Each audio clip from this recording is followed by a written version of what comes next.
Game day, ain't it? Yep, man. After it seems like an extremely long off season, we finally have Broncos football here today. So we got the Titans tonight. I've been talking back and forth with a bunch of Titans fans, and they haven't been too polite, as you could say.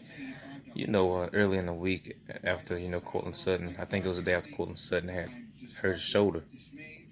I had talked with a few Titans fans. It's like, Denver doesn't stand a chance. Everybody's hurt, and they was just making fun of Denver because of their injuries. But one thing you don't want to do is you don't want to make fun of another team because of their injuries, because you can easily get bitten by that same snake. And that's exactly what happened to the Titans. Well, they got Jadeveon Clowney, he'll play, but they ruled out six other players, and I think one of them was one of the starting corners and probably one of their best. And if Cortland Sutton plays, I mean, I see the Titans struggling with that secondary, trying to cover all the weapons the Broncos have. But let me look at my notes here. I want to talk about the Cardinals. The Cardinals have been a team that I've been pretty high on. I wasn't really. I know a lot of people was expecting San Francisco to beat them yesterday, but I wasn't really looking at it. But I said it was a game that could have went either way. I'm pretty high on Murray, and they got Fitzgerald. He been there.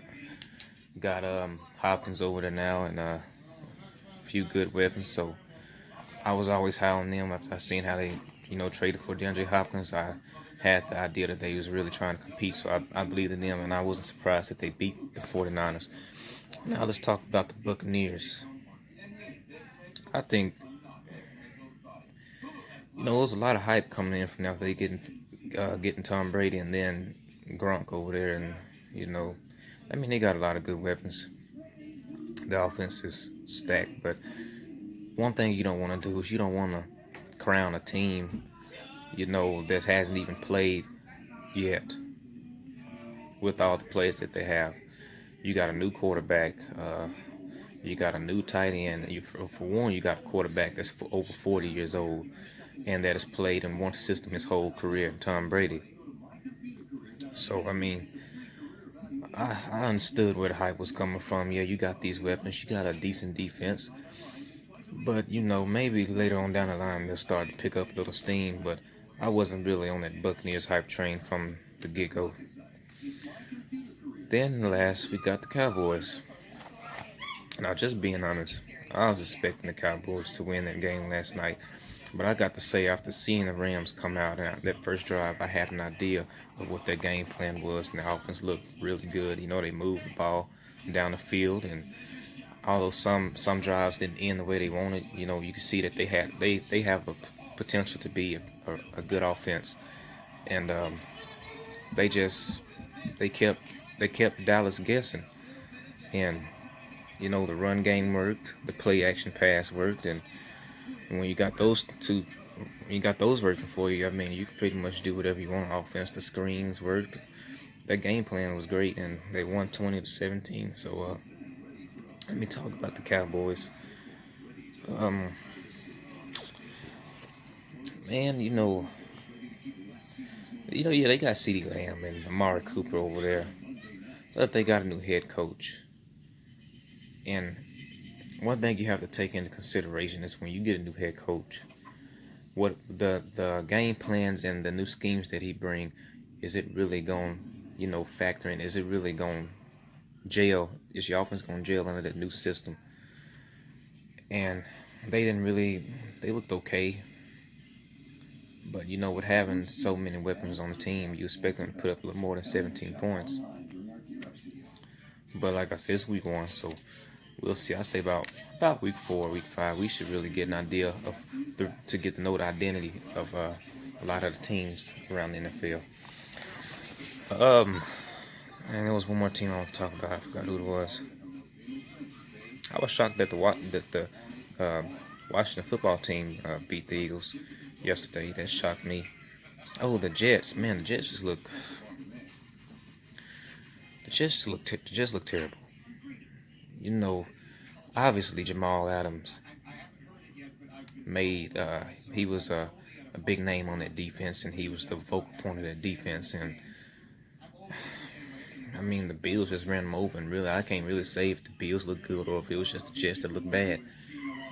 But we'll just have to see. And the Patriots, they're off. They won 21-11 against a Dolphins team that I feel like should be starting Tua and not Fitzpatrick.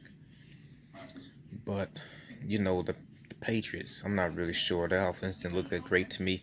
So could they really do good against a Rams team that looked good last night? Could the Patriots really compete against a Green Bay team that put up 43 points yesterday? Uh, I don't know, because we don't know how good the Dolphins are. We don't know if they're even good.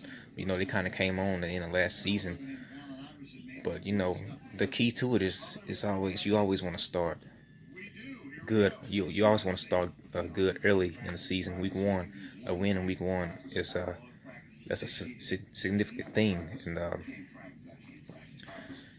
but yeah. But anyways, we play the Titans tonight, and I believe we're the underdogs. I believe we're being underestimated, but we've been underestimated for the past couple of years, and we've been underdogs for almost every week. Like even last season, we was underdogs like half the season. But when Drew Lock came in, he kind of elevated that offense.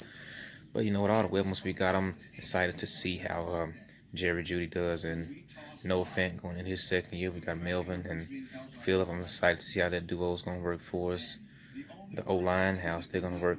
One person I don't trust on that offensive line is right tackle Elijah Wilkinson. I've never trusted him. But yeah, I got to cut this video short.